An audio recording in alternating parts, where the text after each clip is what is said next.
So I want to talk about comfort and how I think that it is one of the most insidious aspects of the decline of the, Western industrialized civilizations that we have today in the 21st century. And the first thing that I'm going to explore here with comfort is a quote by Marcus Aurelius. In the morning, when thou risest unwillingly, let this thought be present. I am rising to the work of a human being. Why then am I dissatisfied if I am going to do the things for which I exist and for which I was brought into this world? Or have I been made for this, to lie in the bedclothes and keep myself warm? But this is more pleasant. Dost thou exist then to take thy pleasure, and not at all for action or exertion? So the thing is that even 2,000 years later, Marcus Aurelius is calling us out for our tendency for choosing comfort over discomfort, choosing pleasure over pain. And obviously, he wrote that as a personal journal. It was never intended to be read by millions and millions of people around the world. And of course, I think back then, you could make the case that comfort was not nearly as widely available as it is now. Obviously, the entire economy of ancient Rome was built on the backs of slaves, and they never really developed automation and technology the way that we did, because the aristocracy at the time did not really believe that it was worthwhile to replace slave labor with machines, because, well, why would you do that? The slaves are cheap, they're easy to manipulate, and that leaves us elites to be able to contemplate our lives. So the problem of comfort was relatively constrained to a small portion of the population. But it still gave a small portion of the population a look into the limits of human nature when it comes to our exposure to comfort. One of the main downfalls of the Roman Empire, or just the civilization as a whole, was the gradual, rise of hedonism and this attachment to pleasure and seeking all of these comforts. And that led to the decadence and eventually the decline and fall of Rome. And in the 21st century, we have luxuries and, amenities that they couldn't even dream of back then. Air conditioning, on-demand, 24/7 cell service and internet access,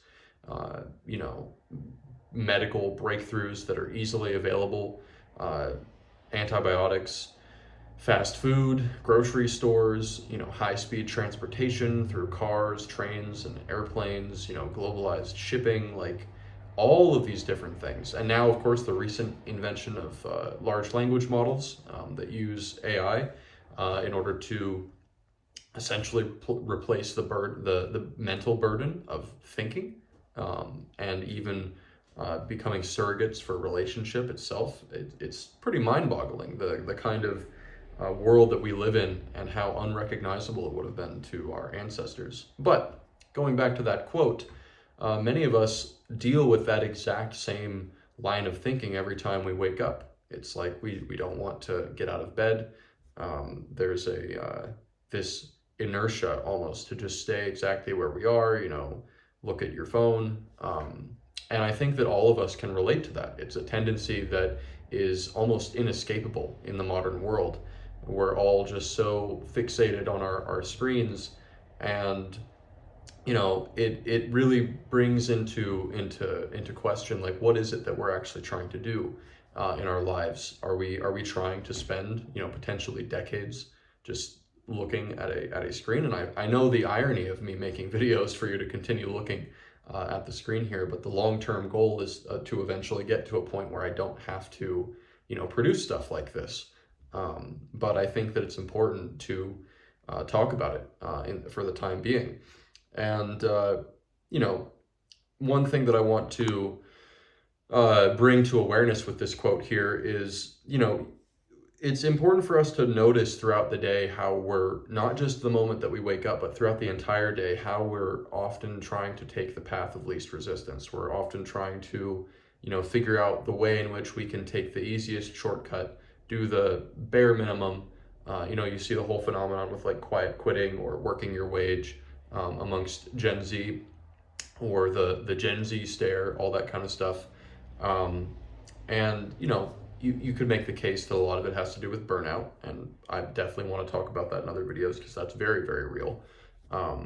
The economy that we're dealing with is totally different than what our boomer and Gen X parents dealt with growing up. But it's just it's something that I think is important to consider here. And we're not trying to just live our lives in this cocoon of comfort and shelter and familiarity and safety. I think that we were born to do more than just that. And so I want to move on to another quote by a very fantastic poet that I really look up to, Khalil Gibran. And he characterizes comfort not just as like this static, background state, but more of a actual malevolent force. And that's one thing that I really love about poetry, is the capacity to personify things that would normally just be mundane, non-spirited experiences. I don't know the best way to say it, but I'm just going to read the quote. Or have you only comfort and the lust for comfort, that stealthy thing that enters the house a guest, and then becomes a host, and then a master? Aye, and it becomes a tamer, and with hook and scourge makes puppets of your larger desires. Though its hands are silken, its heart is of iron. It lulls you to sleep only to stand by your bed and jeer at the dignity of the flesh. It makes mock of your sound senses and lays them in thistledown like fragile vessels. Verily, the lust for comfort murders the passion of the soul and then walks grinning in the funeral.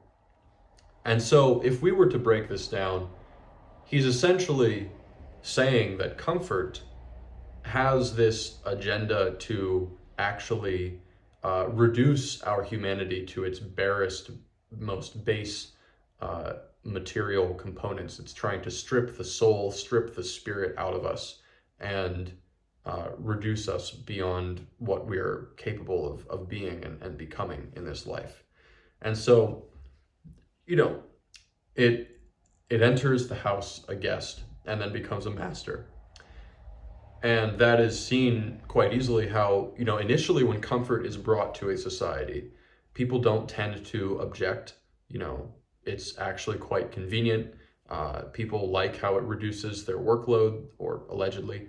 They like how it just makes their life a little bit more safe, or easy to deal with. But we very quickly become dependent on this comfort. And you just look at the 20th century. That entire century is characterized by our ancestors, trading different traditional practices and methods and skills for conveniences, and then totally unaware of the downstream second, third, and fourth order consequences that we're only now seeing in the 21st century, where we don't really know how to do anything. And so if the power goes out for long periods of time, they're not just in survival mode, they're in total panic mode, because they don't understand how to do things without all of the assistance of the modern conveniences that we live with. And so, we're totally dependent on grocery stores for food. We can't navigate without GPS. We can't do basic math without a calculator. And, we don't know how to fix things. We just buy replacements when they break. And, you bring this even into relationship issues, and people don't even know how to talk to women. It's easier to just watch porn or just scroll on a dating app, or, we also just kind of lose our minds a little bit. You almost get cabin fever after you have, a whole day without electricity or cell service. It's especially prevalent in younger kids, sadly. And so basically, comfort has enslaved us, and it prevents us from tapping fully into our human potential. And so moving on to another line in this, it makes puppets of our larger desires. And what that means is that in our modern world, you can see how corporations have used this, dependence on comfort as a means of getting our attention and our money towards them. And it is essentially just hijacking these base desires to get us to buy things we don't need or want to impress people that we don't really care about at all. That's a very reductionist view on it, but you understand the point. And it often actually like invents problems and provides the solutions, and then convinces us that we have those invented problems and that we need those invented solutions. And, people just fall wholesale for it. So its hands are silken, its heart is of iron. Comfort feels good initially, but eventually you realize that it's an entropic force. You're going to lose a part of yourself if you allow those silken iron hands to close around you and capture you. And ultimately, it doesn't care what you want. And, comfort lulls us to sleep, and then it lays us in thistledown like fragile vessels.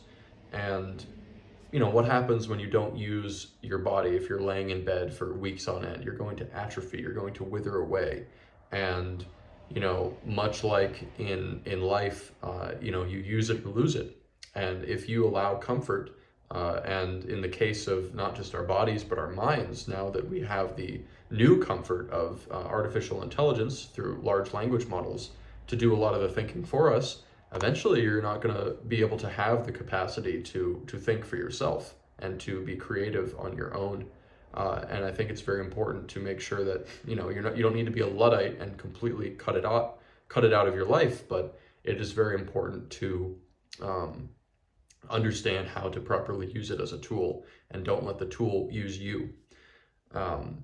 And so, what ends up happening is we become those fragile vessels, because through being hyper saturated in comfort, we just crumble and shatter to pieces when life gets too difficult for us.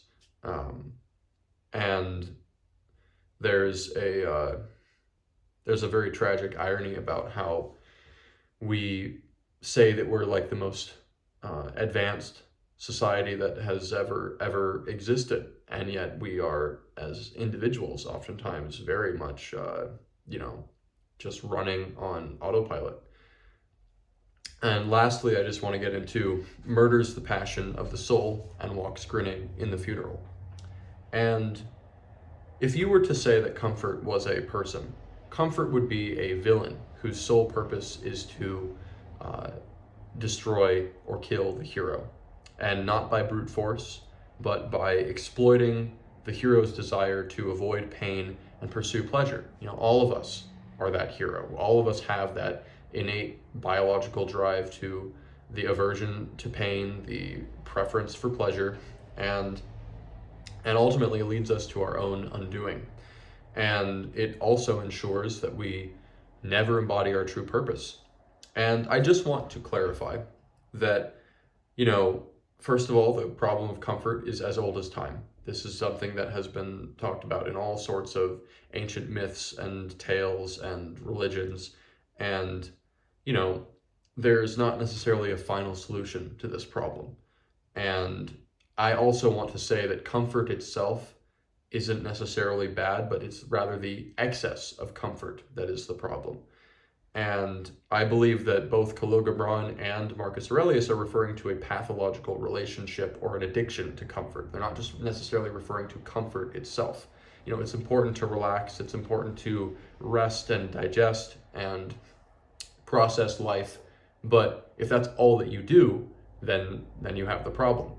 And so the goal isn't necessarily to remove comfort altogether, but rather it's to foster a healthier and more aware relationship to comfort, and to take control of that addiction that we have to comfort, and basically bridge the gap between who you are being on a daily basis through your habits and your unconscious tendencies, and closing that gap to who you would actually aspire to become. And a lot of that has to do with reducing our dependency on comfort. So there's a closing quote by Steven Pressfield that I want to share here. And he says, "The force that can save the amateur is awareness, particularly self-awareness. But the amateur understands, however dimly, that if she truly achieved this knowledge, she would be compelled to act upon it. So, one thing that keeps us from embodying our potential is not wanting to face the facts of our lives. And if this video ruffled your feathers a little bit, then I think it's important to look in the mirror and address in your life where comfort is holding you back. And I know for certain that I have a lot of places where I can, reduce my dependency on comfort. So with that being said, I will see you all in the next video.